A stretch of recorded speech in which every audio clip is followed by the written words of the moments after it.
Alright folks, we're back again.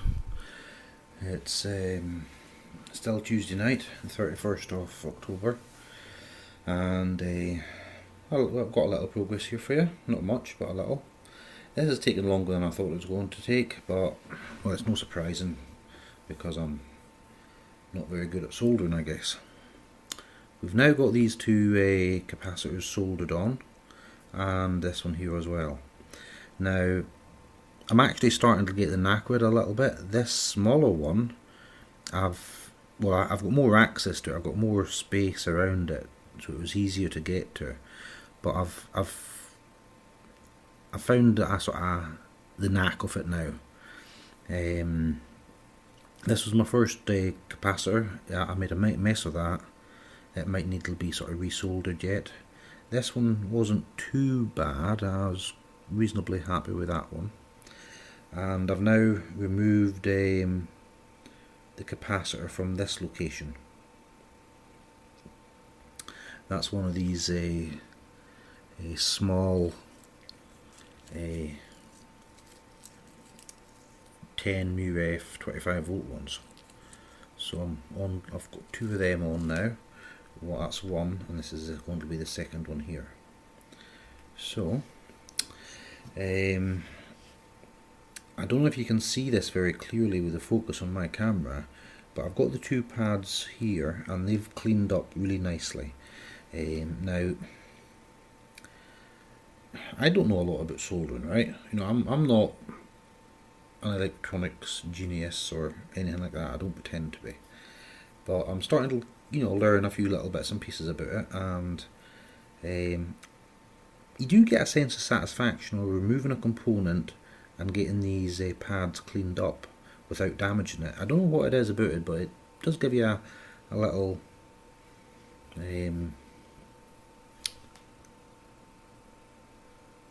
sense of satisfaction every time you do it. So I've also, once I've removed the capacitor,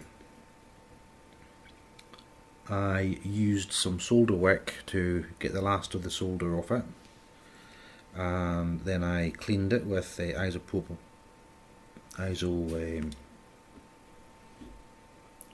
propanol alcohol or rubbing alcohol, and I left it to dry for a short period of time, and it's nice, it's fine now.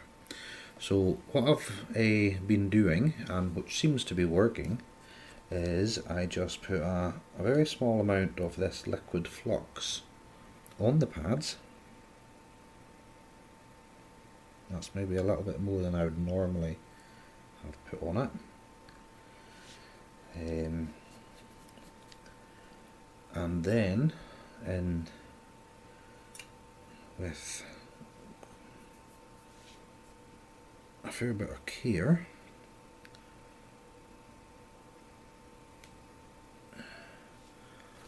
I'm just double checking to make sure of the orientation. Right. I carefully place the capacitor on the pads. Now, I'm using this little Lupier magnifying glass, and it seems to work quite nicely.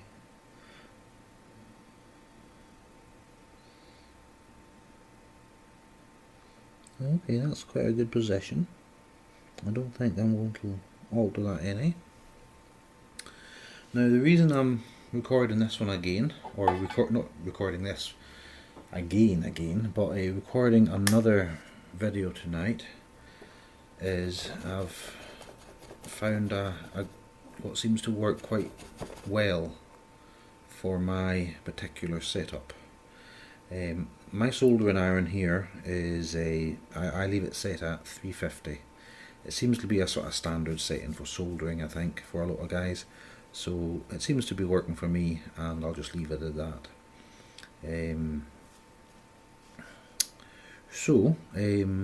What I'm doing is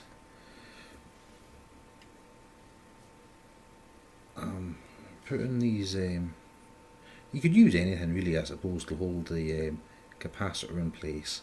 Could be a a little bit of wood, or a toothpick, or maybe even just the end of a cotton bud. It doesn't really matter.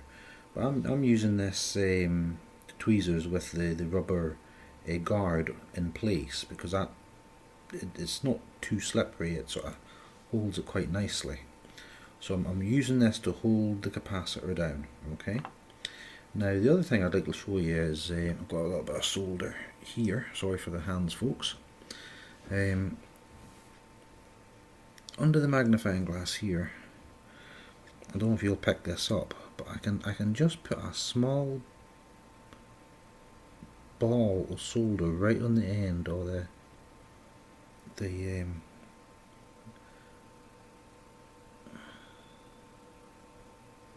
right on the end of the soldering iron, like just like that there. You seeing that? Just a little ball like that. That's all you need.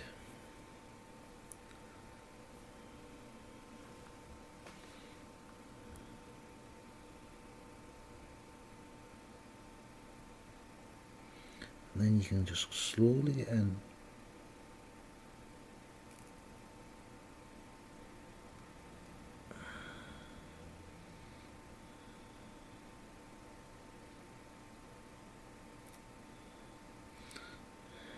In fact, what you saw there was actually a little bit too much, possibly.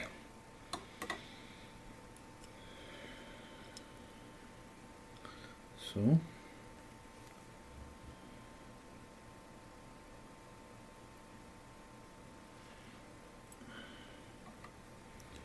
then we'll get onto the other side.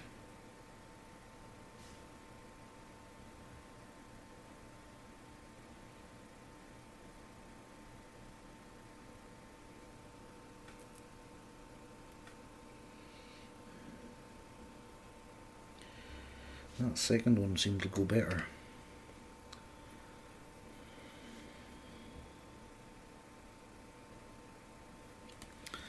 The worst way this bright light is it casts shadows, and you cannot see the opposite side. I'm not happy with this one here, so I'll just clean the soldering iron off.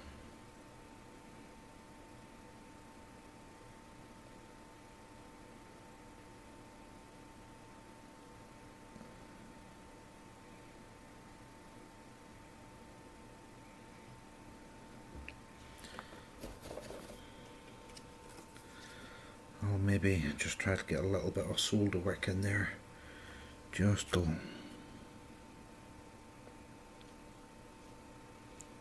try and lift a little bit of the solder away.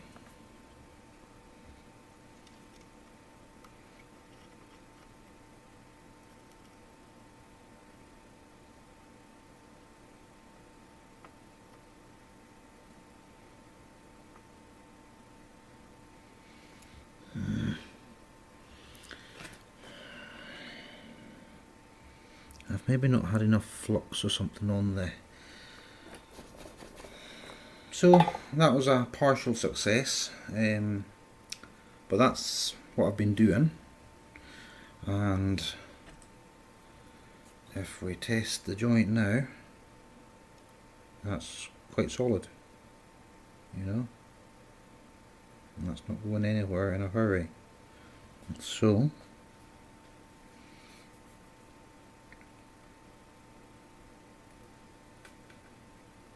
I think that'll do. Yeah. So that's another one done, folks. I'm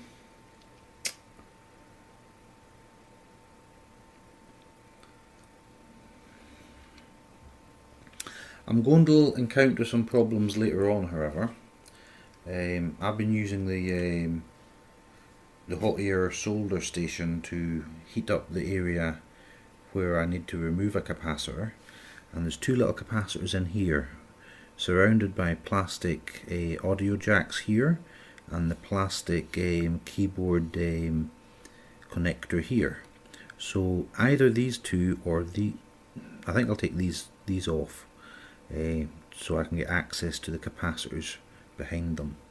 I don't know if you'll see that there. The capacitors are in here. So yeah, awkward one. And then all these capacitors over here, these all need to be taken out too. And you'll note that I've given them all a black X so I can tell the difference between the old ones and the new ones. Because some of the old ones don't look in particularly bad condition. Right, oh,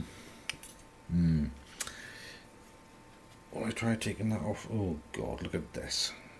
Okay, here's something else, folks. Alright.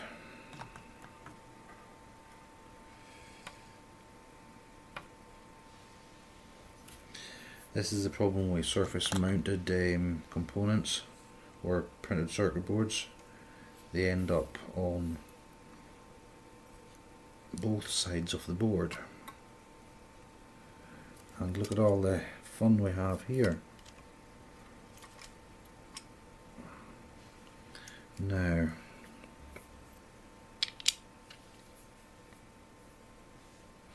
these two, turn the camera a little bit.